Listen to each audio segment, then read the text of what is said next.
أعوذ بالله من الشيطان الرجيم. بسم الله الرحمن الرحيم. السلام علیکم ورحمۃ اللہ وبرکاتہ۔ سورۃ النمل آیت نمبر 27 سے 35۔ ان الحمد للہ والصلاة والسلام علی رسول اللہ اما بعد۔ اعوذ باللہ السمیع العلیم من الشیطان الرجیم من ہمزہ ونفخہ ونفثہ۔ قال سننظر اصدقت ام كنت من الكاذبین۔ اذهب بكتابي هذا فألقه إليهم ثم تول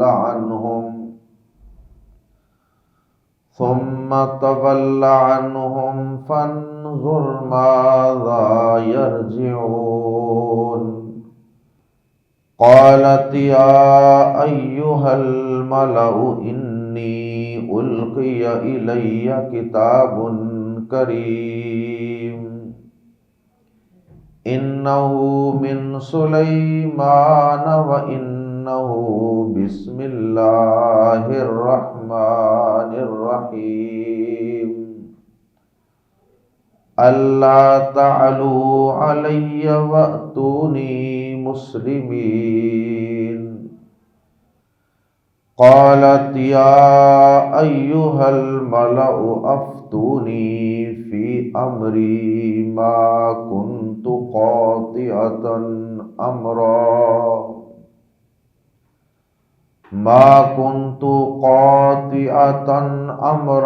حتى تشهدون۔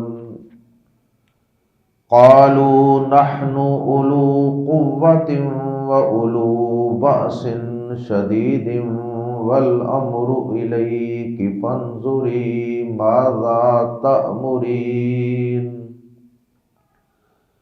قالت ان الملوک اذا دخلوا قریة افسدوها وجعلوا اعزة اہلها اذلة وَكَذَلِكَ يَفْعَلُونَ۔ وَإِنِّي مُرْسِلَةٌ إِلَيْهِمْ بِهَدِيَّةٍ فَنَاظِرَةٌ بِمَ يَرْجِعُ الْمُرْسَلُونَ۔ حضرت سلیمان علیہ السلام کا اور ملکہ سبا کا قصہ چل رہا ہے۔ اللہ رب العزت نے حضرت سلیمان علیہ السلام کو اپنی دین و دنیا کی بے شمار نعمتوں سے نواز رکھا تھا، اور انہی نعمتوں میں سے ایک نعمت یہ تھی کہ اللہ رب العزت نے انہیں جہاں وحی کا اور حکمت و دانائی کا علم عطا فرمایا تھا، وہیں اللہ رب العزت نے انہیں جنات پر، انسانوں پر اور پرندوں پر کنٹرول بھی عطا فرمایا تھا۔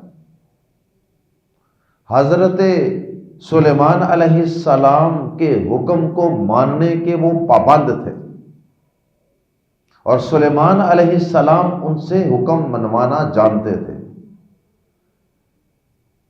اور اس کے ساتھ ساتھ حضرت سلیمان علیہ السلام جانوروں کی اور دیگر مخلوقات کی بولیاں اور ان کی زبانیں بھی جانتے اور سمجھتے تھے۔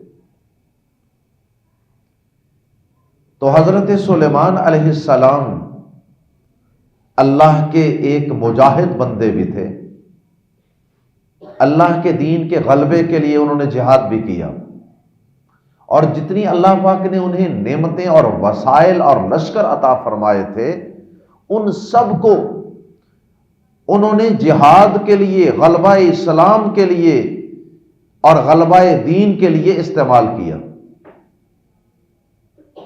ایک دفعہ جب وہ کسی مہم پر روانہ ہو رہے تھے، سب اپنے لشکروں کو جمع کیا، ان کا معائنہ اور ان کا جائزہ جاری ہے، ان کی حاضری اور ان کی ترتیب وغیرہ لگائی جا رہی ہے، تو ہدہد پرندے کو حضرت سلیمان علیہ السلام نے وہاں سے غیر حاضر پایا۔ یہاں سے بات شروع ہوئی تھی گزشتہ آیات میں، اور تھوڑی ہی دیر کے بعد وہ ہدہد پرندہ آ گیا۔ چونکہ حضرت سلیمان علیہ السلام نے ہدہد پرندے کی غیر حاضری کی وجہ سے بغیر اجازت وہ ایبسنٹ تھا، تو سلیمان علیہ السلام نے اسے اس کے متعلق یہ بات کی تھی کہ اچھا اسے آ لینے دیں، اگر تو یہ کوئی اپنی معقول ریزن اور معقول کوئی وجہ اور عذر بیان کرنے میں کامیاب ہو گیا تو ٹھیک ہے، درگزر کر دیا جائے گا، لیکن اگر کوئی معقول وجہ نہ ہوئی اس کے غائب ہونے کی تو اسے سخت سزا دی جائے گی یا اسے ذبح کر دیا جائے گا۔ تھوڑی ہی دیر کے بعد ہدہد پرندہ وہاں آ پہنچا۔ اب اس سے یقیناً پوچھ گچھ ہوئی ہوگی، کیا بتاؤ بھائی کدھر تھے تم، اور اسے بھی یہ سزا سنائی گئی ہوگی کہ اگر تم نے کوئی سالڈ ریزن پیش نہ کی اپنے غائب ہونے کی تو تمہارا میں یہ علاج کروں گا، یہ سزا دوں گا۔ اب اس نے اپنا عذر پیش کرتے ہوئے یہ کہا کہ اے سلیمان علیہ السلام، میں نے ایک قوم کو دیکھا ہے، وہ سورج کی پوجا کر رہے ہیں، عورت کو انہوں نے حکمران بنایا ہوا ہے، اور وہ عورت اپنے بہت بڑے تخت پہ بیٹھی ہوئی ہے، یہ ساری بات کی۔ اب سلیمان علیہ السلام نے چونکہ ہدہد پرندے کو اپنا عذر بیان کرنے کے لیے کہا تھا، اور یہ ساری بات وہ بطور عذر پیش کر رہا تھا، اس لیے اس میں اس بات کا امکان تھا کہ وہ جھوٹ بول رہا ہو۔ اپنی جان بخشی کے لیے انسان ایسے موقعوں پہ جھوٹ اکثر بول لیتا ہے، تو وہ پرندہ تھا تو ممکن ہے کہ وہ بھی ایسے ہی اپنی جان بچانے کے لیے جھوٹ بول رہا ہو۔ اس لیے حضرت سلیمان علیہ السلام نے اسے کہا کہ ہم تمہاری اس بات کی تصدیق کریں گے، جس سے معلوم ہوتا ہے کہ حضرت سلیمان علیہ السلام کو یہ یقینی علم نہیں تھا کہ یہ ہدہد جو معلومات دے رہا ہے یہ واقعی معلومات ایسے ہی ہیں جیسے یہ دیکھ کے آیا ہے، یا اس میں یہ غلط بیانی کر رہا ہے۔ حضرت سلیمان علیہ السلام نے تصدیق کرنے کا فیصلہ فرمایا، اور پھر ساتھ ہی اس کی تصدیق شروع کر دی۔ وہ کیسے؟ اس کے لیے انہوں نے اسی ہدہد پرندے کو کہا کہ میں یہ خط لکھ رہا ہوں، یہ خط میرا لے کر اس ملکہ کے پاس جاؤ، ملکہ سبا کے پاس۔ وہ ہدہد پرندہ اس خط کو لیتا ہے۔ سلیمان علیہ السلام نے بڑا ایک مختصر اور بڑا جامع اور کمپریہنسو قسم کا خط جو چند لائنوں پر مشتمل تھا وہ لکھ کر اسے ہدہد پرندے کے ذریعے بھیج دیا۔ کہا کہ جاؤ، جو قوم تم دیکھ کر آئے ہو وہیں پہ جاؤ، اور جو ملکہ دیکھ کر آئے ہو اس کے محل میں پہنچ جاؤ، اور یہ خط اس کے سامنے ڈال دو۔ وہ پرندہ ہدہد وہ خط لیتا ہے اور اس کو جا کر اس ملکہ کے سامنے رکھ دیتا. اللہ اکبر. اب وہ ملکہ اس بات پہ بڑی حیران ہوئی، اس کو بڑی اس بات پہ حیرت ہوئی کہ ایک پرندے کا، عام طور پہ پرندے انسانوں کے اس حد تک قریب تو نہیں آتے، تو یہ پرندہ اس حد تک میرے قریب آ گیا کہ میرے محل میں، میرے تخت پر پہنچ گیا، اور اس نے اس خط کو پکڑا ہوا ہے اور یہ خط لا کر اس نے میرے سامنے رکھ دیا. اور پھر وہ خط دیکھا تو خط بھی بڑا جاہ و جلال والا تھا، اور خط تھا بھی بڑا ہی مختصر اور جامع، جسے کہتے ہیں نا 2 حرفی بات.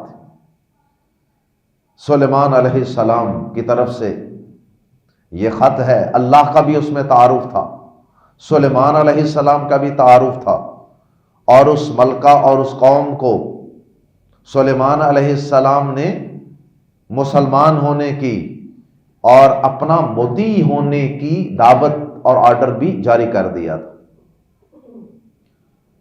یہ خط وہاں پہنچ گیا. اس کے بعد اس ملکہ نے اپنے سرداروں کو، اپنی اسٹیبلشمنٹ کو جمع کیا، اپنے وزیروں مشیروں کو جمع کیا. اگرچہ وہ عورت تھی لیکن معلوم ہوتا ہے کہ معاملہ فہم تھی اور کچھ عقل مند عورت تھی. اس نے سب کو جمع کیا مشورے کے لیے، کیونکہ جو شخص مشورے سے کام کرتا ہے وہ عقل مند انسان ہوتا ہے، اور جو ہر فیصلے سے پہلے یہ کہے کہ مجھے ہر بات کا پتہ ہے، تمہیں زیادہ پتہ ہے، میں سب جانتا ہوں، وہ عقل مند نہیں ہوتا. کیونکہ یہ مشورہ ہمارے پیارے نبی جناب محمد الرسول اللہ صلی اللہ علیہ وسلم کی بھی سنت ہے. آپ بھی اپنے صحابہ کرام سے ہر اہم بات ڈسکس کرتے تھے، مشورہ مانگتے تھے، پھر فیصلہ کرتے تھے. سورہ آل عمران میں اللہ پاک نے نبی پاک صلی اللہ علیہ وسلم کو حکم دیا ہے کہ اے نبی، ان سے، اپنے ساتھیوں سے مشورہ کر لیا کرو. وَشَاوِرْهُمْ فِي الْأَمْرِ، آپ ان سے اپنے اہم معاملات میں، افیئرز میں مشورہ ضرور کیا کریں. اور آپ واقعی مشورہ کیا کرتے ہیں. تو مشورہ کرنے کے بعد امیر یا بڑا سربراہ اگر فیصلہ کرتا ہے اور اگر وہ ساتھ استخارہ بھی کر لیتا ہے تو سونے پہ سہاگا. اس فیصلے کے اندر اللہ پاک خیر و برکت پیدا فرما دیتے ہیں. ہاں اگر فیصلہ مشورے کے بعد کیا، استخارے کے بعد کیا، پھر بھی اگر اس کے اندر اللہ کی طرف سے کوئی آزمائش آ گئی، کوئی تھوڑی بہت تکلیف پریشانی آ گئی، تو اس میں پھر انسان کو ڈگمگانا نہیں چاہیے. پھر اپنے اس سربراہ اور اپنے اس لیڈر کو، اپنے امیر کو پھر تان و تشنیع نہیں کرنا چاہیے کہ جی آپ نے فیصلہ غلط کیا، یہ نہیں کہنا چاہیے. پھر اللہ تعالیٰ کی رضا پہ راضی رہنا چاہیے کہ ہمارے امیر محترم نے، ہمارے سپاہ سالار نے یہ فیصلہ مشورے سے کیا، تو اگر پھر بھی کوئی آزمائش آئی ہے تو اس میں اللہ کی مرضی شامل ہے. اس ملکہ نے اپنی ساری مینجمنٹ کو جمع کیا اور ان سے مشورہ کیا کہ یہ خط آیا ہے میرے پاس، تم جانتے ہو کہ میں تمہاری موجودگی اور تمہارے مشورے کے بغیر کوئی بھی اہم فیصلہ نہیں کرتا، اس لیے مجھے بتاؤ what should we do، کیا کرنا چاہیے آپ بتائیے. یہ سلیمان ایک بادشاہ ہیں، پیغمبر بھی ہیں، اور انہوں نے یہ خط بھیجا ہے. انہوں نے کہا کہ دیکھیے آپ ہماری ملکہ ہیں تو آرڈر تو آپ کا ہی چلنا ہے، باقی ہماری رائے یہ ہے کہ ہمیں اس بادشاہ سے لڑنا چاہیے، کیونکہ ہم بڑی فوج والے ہیں، بڑی طاقت والے ہیں، بڑے اسلحہ والے ہیں، ہمیں کیا ضرورت ہے ڈرنے کی؟ ہمیں مقابلہ کرنا چاہیے، لیکن پھر بھی آپ بڑی ہیں، فیصلہ آپ کا چلے گا، جو آپ بہتر سمجھتی ہیں فیصلہ فرما دیں۔ اس نے کہا کہ وہ جب حملہ ور ہوتے ہیں نا تو زمین میں بڑا فساد مچاتے ہیں۔ اب اللہ کے پیغمبر سلیمان علیہ السلام وہ فساد تو نہیں مچا سکتے تھے۔ عام بادشاہ تو ہوتے ہیں وہ تو فصلوں کو بھی آگ لگوا دیتے ہیں، وہ تو عمارتوں کو بھی جلوا دیتے ہیں، لیکن جو اللہ کے پیغمبر ہوتے ہیں اور جو اللہ کے نیک اور رحم دل اور انصاف پسند عدل پسند بادشاہ ہوا کرتے ہیں نا، یا جو اللہ کے دین کے سچے اور مخلص مجاہد ہوا کرتے ہیں، وہ اس طرح نہیں کیا کرتے۔ وہ کافروں پر بھی ظلم و ستم نہیں کیا کرتے، وہ جانوروں کو وہ فصلوں کو جلایا نہیں کرتے، وہ تو زمین سے فتنہ و فساد ختم کرنے کے لیے کسی قوم پر یلغار کرتے ہیں یا جہاد کا علم بلند کرتے ہیں۔ جہاد تو ہوتا ہی زمین سے فتنہ و فساد ختم کرنے کے لیے، نہ کہ فساد پھیلانے کے لیے۔ کہا کہ اچھا چلیں،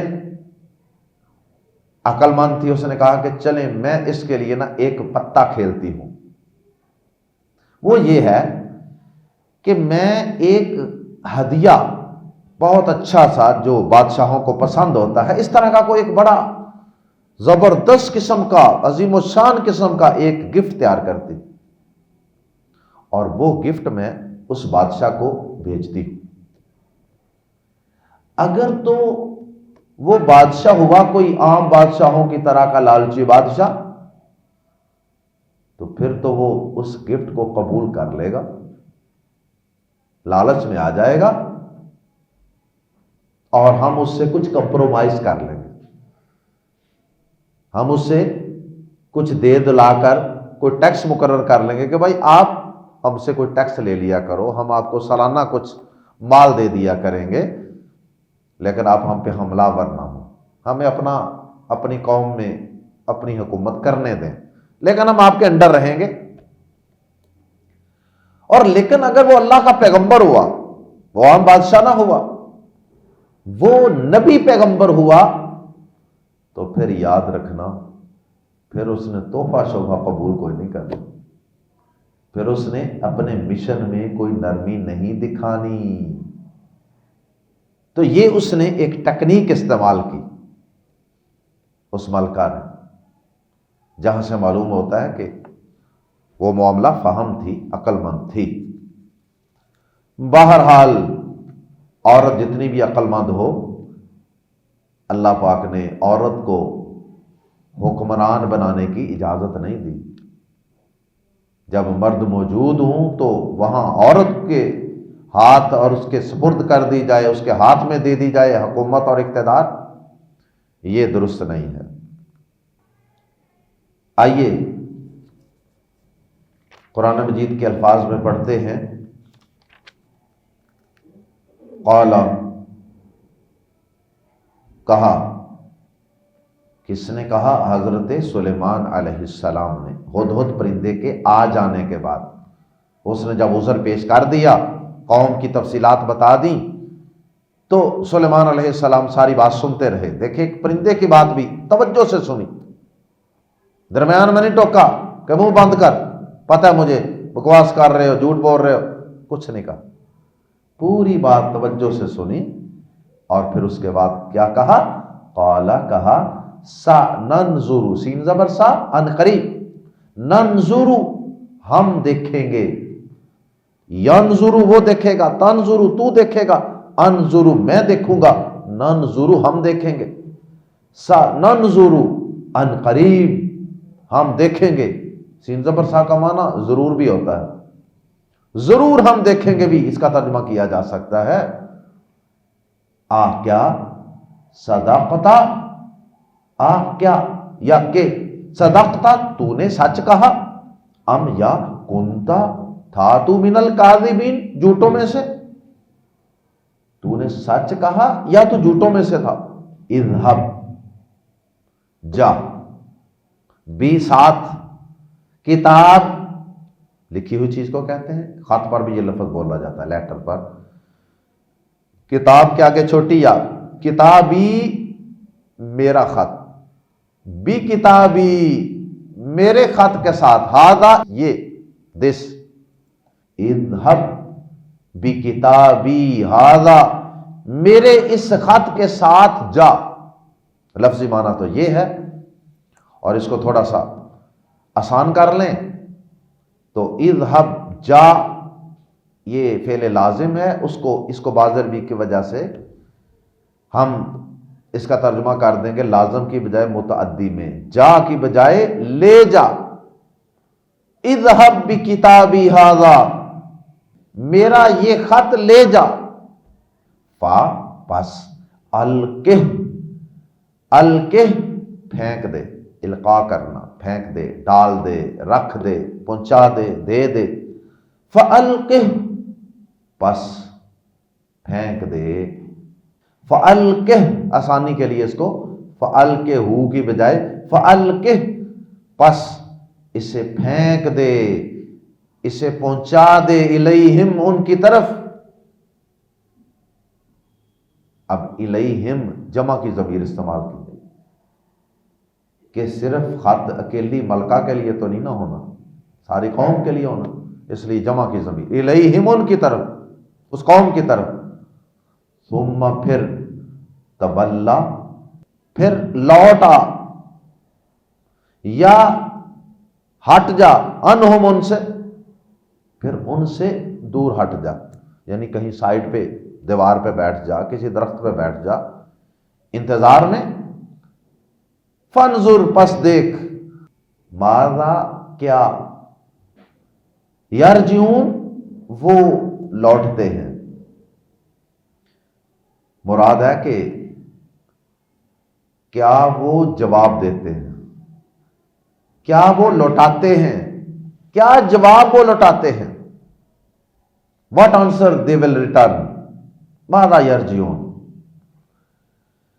اللہ اکبر. تولا عنہم کا یہ بھی معنی ہو سکتا ہے کہ تو وہ خط دے کے واپس آ جا، پلٹا تو پھر یہاں آ جائے گا تو پھر دیکھ لیں گے کہ وہ اس کا کیا جواب دیتے ہیں، کوئی رسپانس آ جائے گا ان کی طرف سے. یا پھر یہ ہے کہ جواب اسی وقت سن کر ہی آنا. قالت کہا، قالت مؤنث ہے، قال مذکر کے لیے ہوتا ہے اور قالت مؤنث کے لیے. قالت اس نے کہا، یعنی اس ملکہ نے، یا ایھا الملأ اے سردارو، انی القیا بے شک میں پھینکی گئی ہوں، الیہ میری طرف، بے شک میری طرف پھینکا گیا ہے. با محاورہ ترجمہ، کتاب ایک خط، کریم بہت عزت والا، کریم مبالغے کا صیغہ ہے، کتاب کریم بہت عزت والا خط، نوبل لیٹر. وہ عزت والا کیوں کہہ رہی ہے؟ اس لیے کہ اس کے اوپر اس خط کا ایک روب تھا. ایک تو وہ بڑے عجیب و غریب طریقے سے پہنچا تھا اس کے پاس، ایک ہدہد پرندے کے ہاتھ، کسی قاصد کے ذریعے نہیں پہنچا جس طرح کے عام طور پہ ہوتا. دوسرا یہ کہ اس خط کا انداز بڑا جاہ و جلال والا تھا. تیسرا یہ کہ وہ اس سلیمان کی طرف سے تھا جو پورے شام، فلسطین کے ارد و گرد کے سارے علاقے کا فرما روا تھا، وہاں کا بادشاہ تھا، وہاں پہ اس کا کنٹرول تھا. اور پھر چوتھی بات یہ کہ وہ خط بڑا کمپریہنسو تھا، جامع، تھوڑے سے الفاظ کے اندر ہی بہت کچھ کہہ دیا گیا تھا. دھمکی بھی تھی اور فرما بردار ہونے کی ترغیب بھی تھی، سارا کچھ تھا. اور وہ اللہ کے نام سے بھی شروع ہو رہا تھا. اللہ اکبر. تو بہرحال اس نے کہا، یا ایھا الملأ انی القی الی کتاب کریم، میری طرف ایک بہت عزت والا خط پھینکا گیا ہے یا بھیجا گیا ہے، انہو، اور آگے پھر اس نے وہ خط، اس کا متن تھوڑا سا پڑھ کے سنایا۔ ممکن ہے کہ یہ سارا خط اتنا ہی ہو، یا ممکن ہے کہ یہ اس میں سے تھوڑی سی چیدہ بات اللہ پاک نے یہاں نقل فرما دی ہو۔ انہو، بے شک وہ، من سلیمان، سلیمان کی طرف سے ہے، بے شک وہ خط سلیمان کی طرف سے ہے۔ وَإِنَّهُ، اور بے شک وہ، بسم اللہ الرحمن الرحیم، بے شک وہ اللہ کے نام سے ہے جو بے حد مہربان نہایت رحم والا۔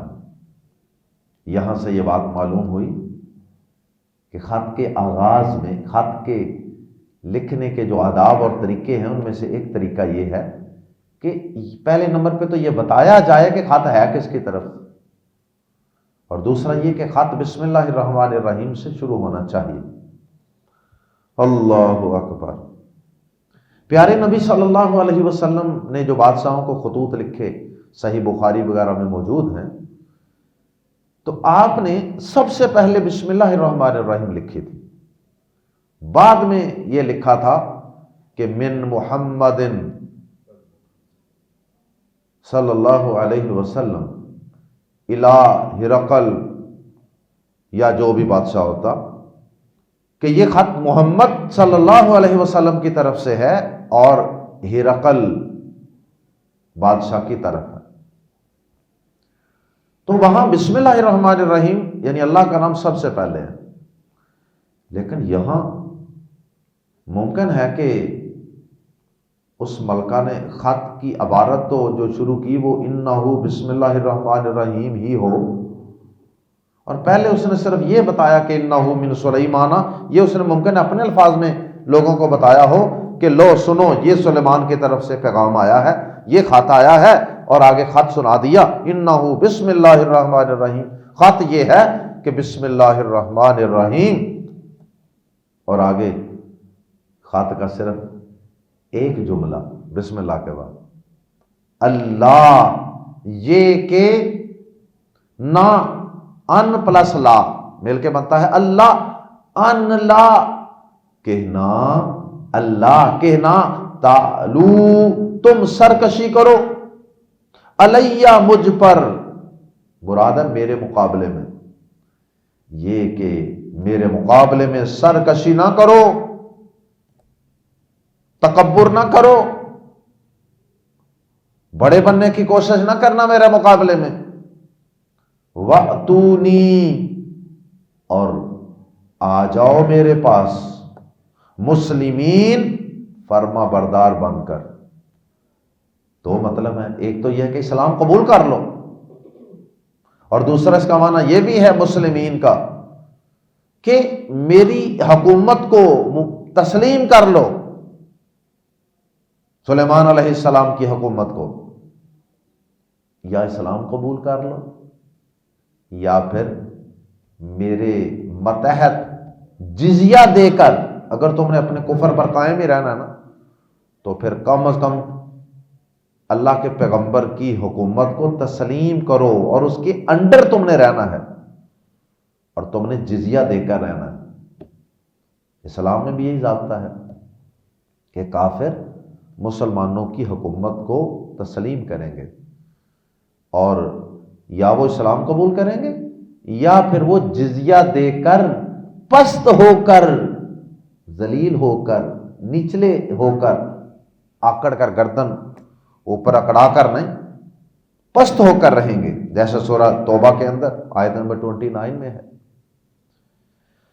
حَتَّى يُؤْتُوا الْجِزْيَةَ عَنْ يَدٍ وَهُمْ صَاغِرُونَ، یہاں تک کہ اتنی دیر تک ان سے جہاد و قتال جاری رکھا جائے جب تک کہ وہ اپنے ہاتھوں سے جزیہ دے کر اسلام کی حکومت کو قبول نہیں کر لیتے، اور وہ حقیر ہو کر رہیں تمہارے انڈر، ٹھیک ہے، اپنے مذہب پر قائم رہیں، اسلام تلوار کے زور سے ان کو مسلمان نہیں کرنا چاہتا۔ قالت، کہا، یہ بھی مونس کا سیگا ہے، یعنی ملکہ نے کہا یا ایھا الملاؤ، اے سردارو۔ اب ملکہ نے خط سنانے کے بعد کہا، اب ان سے مشورہ مانگا، یا ایھا الملاؤ، اے سردارو، افتونی، مجھے فتویٰ دو، مجھے مشورہ دو، مجھے حل بتاؤ، ایڈوائس می فی امری، میرے معاملے میں، میرے اس معاملے میں مجھے حل بتاؤ، افتونی، مجھے حل بتاؤ میرے معاملے میں، ایڈوائس می ان مائی افیئر۔ ما کنتو، نہیں میں، ما کنتو، نہیں میں، قاطعتاً، قطعی فیصلہ کرنے والی، امرن، کسی کام کا، کسی معاملے کا، حتیٰ، یہاں تک کہ تشہدون، تم میرے پاس موجود ہو، گواہ ہو، حاضر ہو، یعنی میں تمہاری موجودگی میں فیصلہ کرتی ہوں۔ پہلے بھی میرا یہی قاعدہ قانون ہے، تم جانتے ہو کہ میں نے تمہارے بغیر، تمہیں اعتماد میں لیے بغیر، تمہاری مشاورت کے بغیر، تمہاری موجودگی اور پریزنس کے بغیر کبھی فیصلہ نہیں کیا۔ ما کنتو قاطعتاً، میں نہیں ہوں، قاطعتاً، قطعی فیصلہ کرنے والی، امرن، کسی کام کا، حتیٰ تشہدون، یہاں تک کہ تم میرے پاس موجود ہوتے ہو۔ قالو، انہوں نے کہا، ان سرداروں نے، مشیروں، وزیروں نے مشورہ دیا کہ نحنو، ہم، اولو، والے، قوتن، قوت، انہوں نے کہا کہ ہم بڑی قوت والے ہیں۔ قوتن کی تنوین کی وجہ سے ہم ترجمہ کر رہے ہیں بڑی قوت، اولو قوتن، بڑی قوت والے ہیں، و اولو، اور والے، بأسن، جنگ، شدید، سخت، بأسن، شدید، سخت جنگ والے ہیں، بڑی گریٹ ملٹری والے ہیں، ہمارے پاس افرادی قوت کی بھی کمی نہیں، جنگجوؤں کی بھی کمی نہیں، اسلحہ کی بھی کمی نہیں، جو بھی اس دور کا ہوگا۔ تو اشارہ ان کا اس بات کی طرف تھا کہ ملکہ صاحبہ، ہمیں سلیمان اور اس کے لشکر کا مقابلہ کرنا چاہیے، ان کی دھمکی سے ہمیں ڈرنا نہیں چاہیے۔ اور ساتھ ہی انہوں نے اپنی اطاعت گزاری اور فرما برداری کا ذکر کر دیا، والامر، اور معاملہ، الیکی، آپ کی طرف ہے، یعنی آپ کے سپرد ہے، فائنل اتھارٹی ڈیسیژن کی اس کام کے بارے میں وہ آپ کی ہے، آرڈر آپ کا ہے، but the command is yours, فیصلہ تو اب آپ نے کرنا ہے، اور ہونا بھی ایسے چاہیے کہ جب آپ مشورہ دے دیں تو اس کے بعد پھر جو آپ کا لیڈر ہے، سپہ سالار ہے، اس پر فیصلہ چھوڑ دیں، اور اس کے فیصلے پر خوش بھی ہوں، ناراض بھی نہیں ہونا کہ میرا مشورہ نہیں ماننا۔ والامر الیک، اور معاملہ، فیصلہ، آرڈر آپ کے سپرد ہے، آپ پر ہے۔ فانظری، فانظر مذکر کے لیے اور آگے چھوٹی یا لگائیں تو یہ مؤنث کا فعل امر بن جاتا ہے۔ فانظری، پس دیکھ، ماذا، کیا، تأمرین، آپ حکم دیتی ہیں، تو دیکھ لیجئے کہ آپ کیا حکم دیتی ہیں، کیا آرڈر کرتی ہیں، جو آپ آرڈر کریں گی ہم اس کو اوبے کریں گے۔ قالت، اب وہ ملکہ کیونکہ سمجھدار تھی تو اس نے کہا کہ اپنا جو اس کا مطالعہ تھا، تاریخ کا جو تجربہ تھا اس کے مطابق اس نے کہا کہ ان الملوک، بے شک بادشاہ، مالک ان کی جمع ملوک، ان الملوک، بے شک بادشاہ، اذا، جب، داخل ہوتے ہیں، قاریۃً، کسی بستی میں، افسدو، تو فساد پھیلا دیتے ہیں یا خراب کر دیتے ہیں، بگاڑ دیتے ہیں، ہاں اسے تہس نہس کر دیتے ہیں، اسے بستیوں کو گرا دیتے ہیں، جلا دیتے ہیں، فصلوں کو آگ لگا دیتے ہیں، وغیرہ وغیرہ۔ وَجَعَلُوا، اور وہ کر دیتے ہیں، اعزتا، عزت والوں کو، اہلیہا اس کے رہنے والوں میں سے، اور اس کے رہنے والوں میں سے عزت والوں کو کر دیتے ہیں اذلتن ذلیل، یعنی جو صاحب اقتدار ہوتے ہیں، بڑے بڑے عہدوں پہ براجمان ہوتے ہیں نا، سب سے پہلے تو ان کے گریبان پہ ہاتھ ڈالتے ہیں اور ان کو تختوں سے نیچے گراتے ہیں، ذلیل و رسوا کرتے ہیں، قید کر لیتے ہیں یا قتل کر دیتے ہیں۔ اس لیے کہ سب سے پہلے جب کسی بستی پر، کسی قوم پر حملہ ہوتا ہے تو سب سے پہلے جو ان کی مینجمنٹ ہوتی ہے، ان کے جو بڑے بڑے لوگ ہوتے ہیں نا، ان کو کمزور کرنا یا ان کو ختم کرنا یا ان کو قید کرنا ضروری ہوتا ہے فتح کے لیے، کیونکہ باقی عوام تو بیچاری کچھ نہیں ہوتی نا، تو اپنے ان لیڈروں کی وجہ سے ہی عوام کھڑی ہوتی ہے۔ جب لیڈر مغلوب ہو گئے، قید ہو گئے، تو بس پھر عوام بھی فتح ہو جاتی ہے۔